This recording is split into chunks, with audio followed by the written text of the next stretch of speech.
from council chambers. Before we begin, I will go over the emergency response plan for this room. In an emergency, everyone must evacuate through the nearest safest exit. Those seated in the gallery take direction from security to evacuate. Council takes direction from the meeting clerk to evacuate. After evacuating the room, please proceed to a stairwell. Take the stairs to ground level and evacuate the building through the doors marked emergency exit and go to a master point. Do not take an elevator or walk through the city room. Anyone with limited mobility should identify themselves to security or the meeting clerk during an evacuation. Finally, please speak with security or the meeting clerk if you require a first aid. Thank you. Thank you very much, Mr. Clerk. I would like to now call the meeting to order and do a land acknowledgement. To acknowledge that we meet on the traditional land of Treaty 6 territory and Métis homeland, and acknowledge the diverse Indigenous peoples whose ancestors' footsteps have marked this territory for centuries, such as the Cree, Dene, Saulteaux, Blackfoot, Nakota Sioux, as well as Métis and Inuit, and now settlers from around the world. I'll do a roll call of committee members. Mayor Sohi is away on city business, I believe. Councillor Knack. Good afternoon. And Councillor Principe. Hello. Hello. And Councillor Rutherford.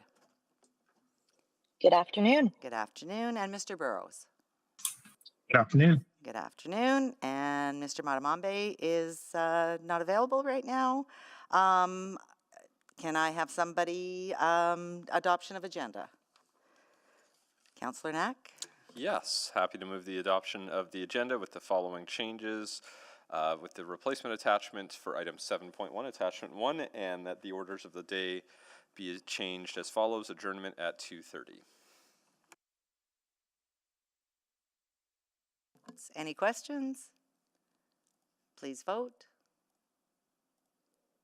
Councillor Principe is a yes. Thank you, Councillor Principe. We have all the votes. Display the votes, please. And that is carried. Approval of the minutes. Happy to move the approval of the minutes from the following meetings: the November 30th, 2023 Audit Committee, the December 14th, 2023 Special Audit Committee, and the February 13th, 2024 Special Audit Committee. Any corrections, questions? Seeing none, please vote. Councillor Principe is a yes. Thank you, Councillor Principe. We have all the votes. Display the votes, please. And that is carried. Any protocol items? No. And colleagues to select items for debate?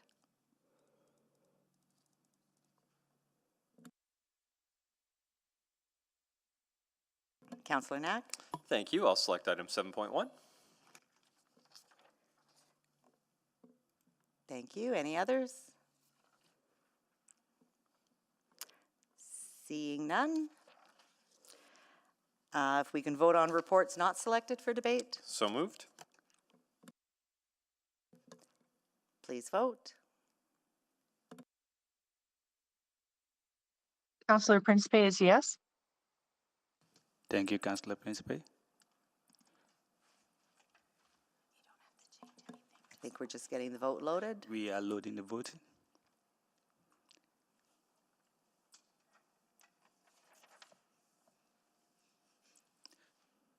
We have all the votes. Display the votes, please. And that is carried. And clerk, I guess if you can read back what we have approved. Thank you, Chair Wright. This afternoon, Audit Committee approved the following items without debate.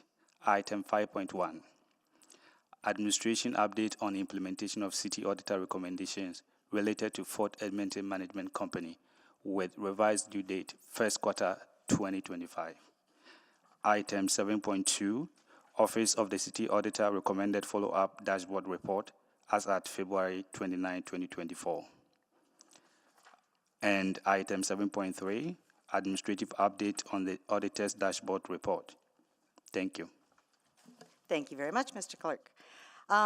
Request to speak, we have none. Requests for specific time on agenda, none now. And any councillor inquiries? Any reports to be dealt with at a different meeting? None. Request to reschedule reports? That was 5.1. Unfinished business? None. So now we will head into our public report, Office of the City Auditor, 2023 Annual Report, please. Go ahead, Ms. Marigold. I'm sure you have I have an a update. presentation. Okay, perfect. So thank you. I'm very excited to present to you our 2023 annual report. The office has an important role in supporting good governance, accountability, and transparency in the City of Edmonton. We are independent of city administration, and we perform our work with objectivity and expertise needed to improve value for money, create positive change, and reduce risk to the city in achieving its goals. We bring a systematic, disciplined approach to enhance the city's governance, risk management, and internal controls. We conduct our work in accordance with the international standards for the professional practice of internal auditing and code of ethics established by the Institute of Internal Auditors. This report highlights operating results and activities of the office in relation to our 6 strategic directions for 2023. Our first strategic direction is to provide quality audit, advisory, and investigative services. In 2023, we presented 10 performance audit reports to Audit Committee. We closed 12 audit recommendations. We received 65 hotline reports of alleged fraud and misconduct. And between the Office of City Auditor and Administration, we completed 39 investigations. Our second strategic direction is to promote the value of the Office of the City Auditor and the work that we do. Here we achieved a target of 85% overall auditee satisfaction. Our third strategic direction is to develop collaborative and positive relationships. And our staff have provided local and national leadership in the internal audit profession. Next slide. I guess the slides didn't catch up to me at all, so we'll go one more, please. There we go, sorry about that. Our fourth strategic direction is around advanced analytics and innovation. Last year we developed and tested 2 interactive dashboards, one for recommendation follow-up and one for fraud and misconduct hotline activity. And as well, we exceeded our target to incorporate advanced analytics into 64% of our audits. We were also always working to improve our organizational effectiveness. We met our target and utilized 77% of available audit staff time on projects. As well, our actual expenditures of $2.5 million were 16% below our budget, and this is mainly as a result of unfilled positions. And last but definitely not least, we want to empower our employees. And in 2023, we met our target of a 5% of staff time spent on training and development and exceeded our target with a score of 86 out of 100 for employee engagement. I would like to thank the members of Audit Committee and Council for their support and interest in our work, as well as administration for their support and cooperation. Without this, we will not be effective in helping the city to achieve its goals. I also want to acknowledge and thank the staff of the office. They have all contributed to this report, and I brought a bunch of them with me today as well. So, the goals of the office and the city auditor are achieved because of their hard work and perseverance and commitment to delivering high quality, innovative, and cost-effective audit services. Their ability to willingly adapt and rise to new challenges and complexities in our work is exceptional, and I'm extremely fortunate to work with this talented and professional group of individuals. Questions, please. First of all, thank you very much for the work that you and all your staff have done over the past year. It is greatly appreciated to identify any concerns and make recommendations. I'm going to go to my council colleagues now and just see if we do have any questions. And I see Councillor Knack on the board. Thank you, Councillor Wright. And again, thank you for the great work, you and the entire team over the last year for putting this together, for everything you've done on this. I actually, my main question is less for the audit office and more for, I don't know who's going to answer from City Admin. I guess, and this is a question I think I asked last year, but maybe the year before. when we find the details of the substantiated investigations, and I don't want to dig into a specific example because I know you can't, but I want to just get a better sense of how we determine levels of accountability, because so I will pick on one of the three examples in here, but I don't need a response that details what happened with this specific case, but I'd like to understand more broadly how, from a city admin perspective, we deal with accountability. Because when I look at the conflict of interest as an example, which was substantiated, and the city applied corrective action, but it says short of termination of employment. And I guess I was hoping to understand how we come to that decision more broadly, because I feel like, something like conflict of interest seems very serious. Even something I would argue, such as theft of time, depending on to what extent we're talking about, could be very serious. And in my past life, work, those things typically would result in, moving pretty quickly to a different outcome than retaining employment.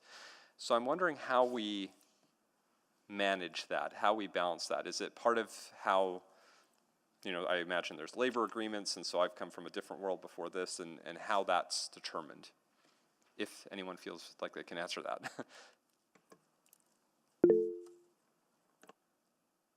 I see Mr. Val, I think. Yes, I can answer that, Thank Councillor you. Knack. Yeah, broadly, there are a number of, mitigating factors that we take into consideration. The extent of the violation, past discipline on file, impacts to the organization, and we typically take a progressive discipline approach that builds up in stages depending on the violation, if you will. And so there's a number of factors that play into it. Theft of time is something that and conflict of interest are a little more serious, but they need to be weighed against a number of other factors that help determine the level of discipline. Okay, and I guess, and even when I look at those two, I could potentially view theft of time different if it was somebody's taken a few extra minutes on their break, which, yeah, you shouldn't do, but you work through that. I've had that in previous world. Whereas someone has a conflict of interest, and looking at the example in there, that seems like a pretty severe infraction. And again, I appreciate you can't talk about the specifics here, but I guess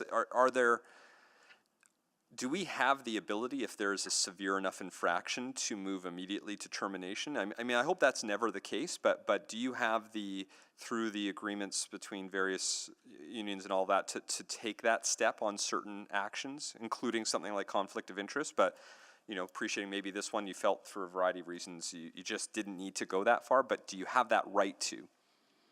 Yeah, we have the ability. What typically may happen in that situation, especially when an employee is covered by a collective agreement, is the union may challenge that, and it may go to arbitration, and so the level of discipline may be reviewed. Termination is a very serious consequence, which I think you're identifying, and so we work really hard to make sure that we're aligning the appropriate corrective action to the violation, considering all those factors, including that a third party may review that decision and may overturn it. So, and that's helpful. Maybe the last question is do you make a decision based off what you think a ruling could be, or if you think the right action, this is a severe enough infraction that this requires termination, even though it might get challenged and get overturned, do you still take that action, or do you say, well, it might get overturned, so we're going to only take a minimal action? No, 100%. We take the action. Okay. And part of that is to ensure that all of the evidence is in front of an arbitrator to demonstrate and validate why we took that action. Appreciate that. Those are all my questions. Thank you very much. Thank you very much. Councillor Rutherford. Yes, thank you. I'm just going to pick up on Councillor Knack's line of questioning, if that's okay. But I'm going to focus on sort of similar to some of the substantiated, but the unsubstantiated with the control weaknesses identified. For example, I do see on there that there is not completing of the conflict of interest disclosure form. And I'm wondering if this is a broader issue in which the administration needs to be reminding broader work areas that this is a requirement. And maybe I'll go to the city auditor if they have any thoughts on that. Yeah, Councillor Rutherford, definitely that is something that does come up quite often for us when we're looking for those forms that have been completed. We can only deal with them on the case-by-case basis as they're identified, but we are and have already brought that attention as they start to review the code of conduct as well, and if there's any additional training or anything that will come from that. So I guess, Michelle, to you, from this kind of seeing that substantiated, seeing that this has been an issue I've seen before in previous annual reports with the city auditor, is it something that needs a bigger conversation around ensuring that those forms are filled out? Yeah, I think that's a great comment, Councillor, and I think that's something that when we review the code of conduct, definitely something we will look at from a process perspective of reminders out to the workforce and reminding them about their responsibility about completing the forms when there is a potential conflict of interest. Okay, and then just on that sort of same scenario, because if the person had filled out the form and said, no, there was no conflict of interest, and then a conflict of interest had been found, would that be a different action than what was taken? So they need to fill that form out if there's an actual perceived or potential conflict of interest. So not everybody fills it out, only people who have actual perceived or potential conflict of interest. Yeah, it's interesting because I even think about some of the forms that I've recently filled out that are required by the province as an elected official to just, whether I have a conflict or interest or not, I have to fill out that form declaring any conflict of interests, and any of my, partners, my parents, my children's affiliation with any such organizations. And I wonder, is there value as you're reviewing that code of conduct of looking at, rather than it being a default acknowledging you have a conflict of interest, having people fill it out and actually think about putting pen to paper about whether they have a conflict of interest from the onset? I just get your thoughts on that since right now you're timely going through the code of conduct, like maybe it's a time to consider something like that. And would you consider that in that context? So I'll maybe comment. I don't know if Nancy Jacobson is on the line, but it's something we would consider. Or take under advisement. We can consider as we're reviewing, I guess. When there is I think as city auditor mentioned, there's an actual conflict or a perceived conflict, to bring that forward, and then it gets assessed to determine if the organization deems that to be a conflict of interest. And so having that proactive encouragement of individuals, even if they're not sure if it's a conflict, to be filling out and completing the forms to submit so that it can be reviewed. I think it works both for the city as well as for the employee, so they're not in a situation that maybe they didn't realize was a conflict of interest in some situations. Councillor Rutherford, I am here. Yes, we can add that to the review, and we'll make sure the language is very clear that it is part of the continuous and proactive obligation of employees. Yeah, I just take it as exactly under consideration, advisement, whatever it is. I think it's just timely, and having formerly been an employee and having formerly worked on procurement files, I can tell you that that I think there is a control mechanism there that could be tightened up for sure. So that's just my feedback, and that's all my questions. Back to the chair. I see the rest of my time. Thank you, Councillor Rutherford. I've just got a few questions on the audit related to the reports. You've indicated it was for the city manager to follow up on the recommendations and that, and I'm just wondering, it seems to be more sort of the cosmetic recommendations that have been completed. And I'm just wondering, I guess my concern is that council bases a lot of their decision-making on the information received in the reports. And your audit did note that there was, I think it was 7 of the 15 reports that were audited, there was either missing or incongruent information. Were any of the recommendations related to that, and have they been implemented?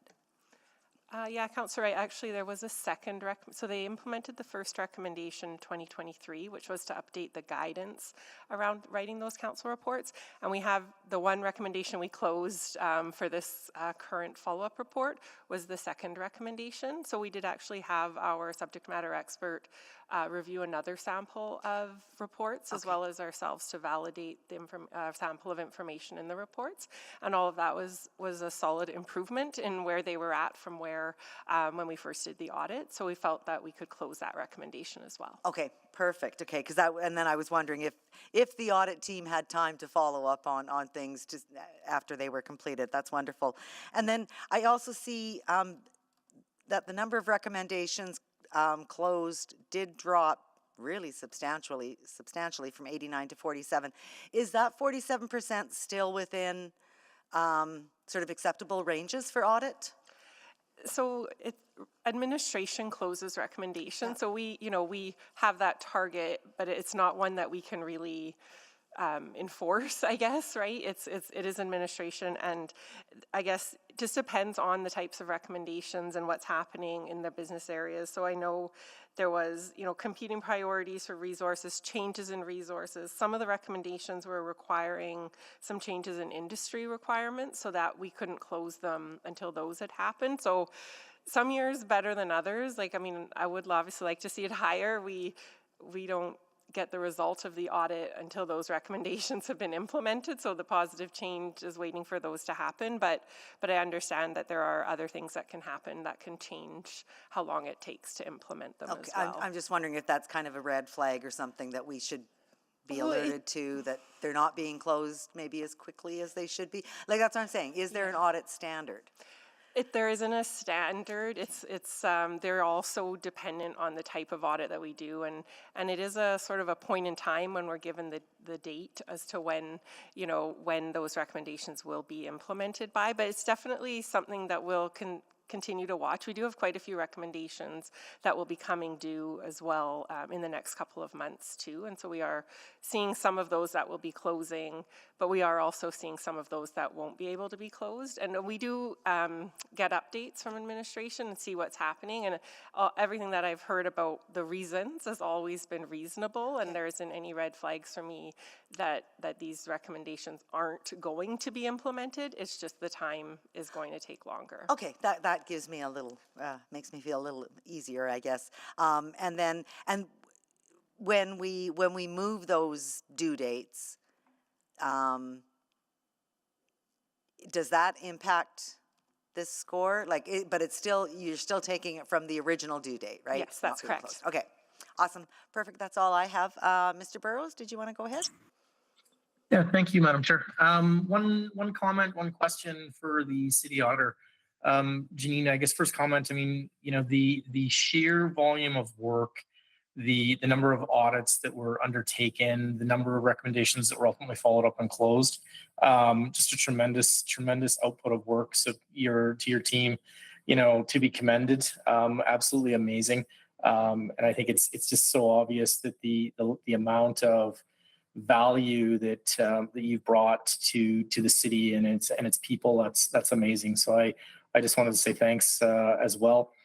Dovetails into my second comment, or I guess my second question, is in your presentation you referred to being under budget and primarily related to open vacant positions. And I wonder if you could make a bit of a status update. Are there open recruitments? Are you having luck in finding people?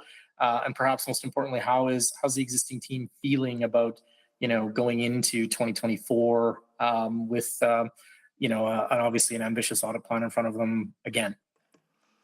Oh, thank you, Mr. Burrows. That's a good question. So yeah, we did have throughout 2023, we had 4 vacancies. We did fill 2 of those.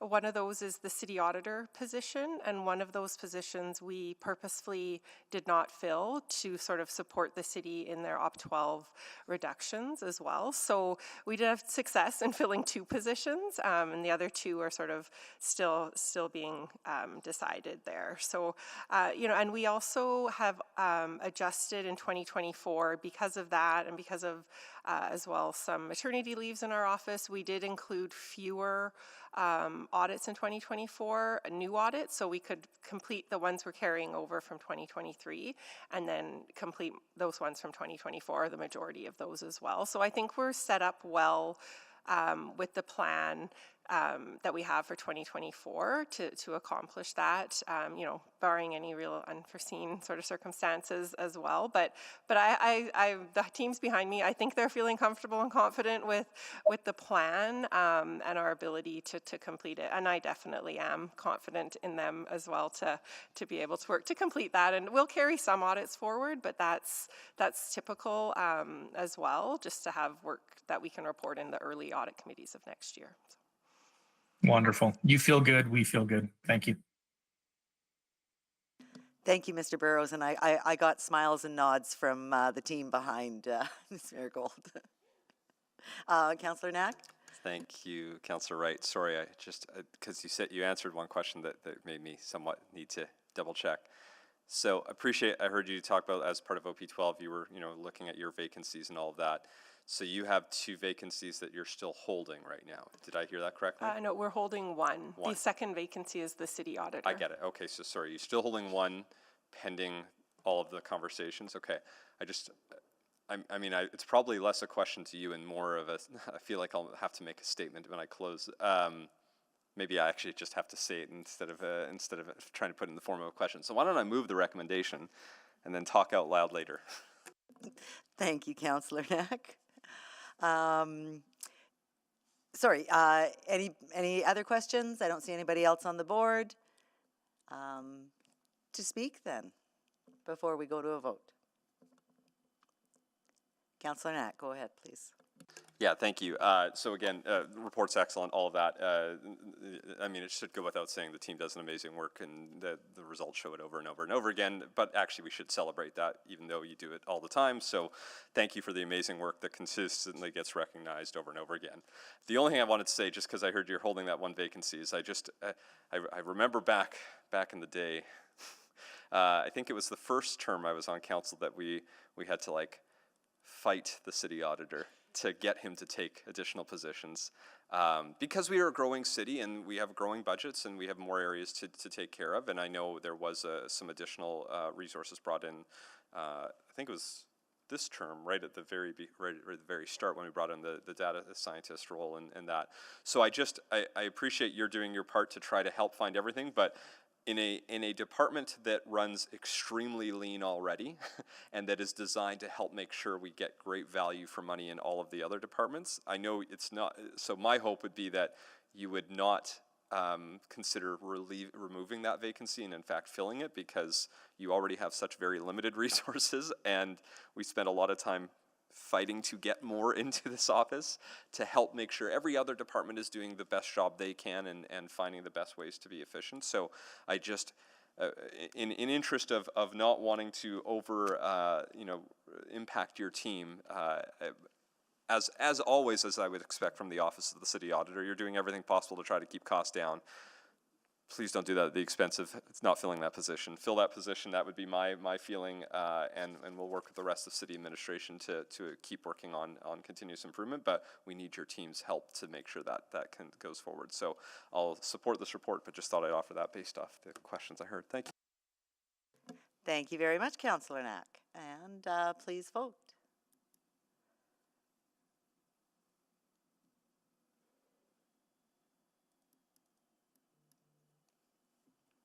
We have all the votes. Display the votes, please. And that is carried. And thank you very much to you and all of your team. And yes, please heed Councillor Knack's words. Don't let things fall beside the wayside just to try to save a few bucks. It is very important work. So, continuing on here, any responses to councillor inquiries? There's none. No private reports. No motions pending. Notices of motion without customary notice.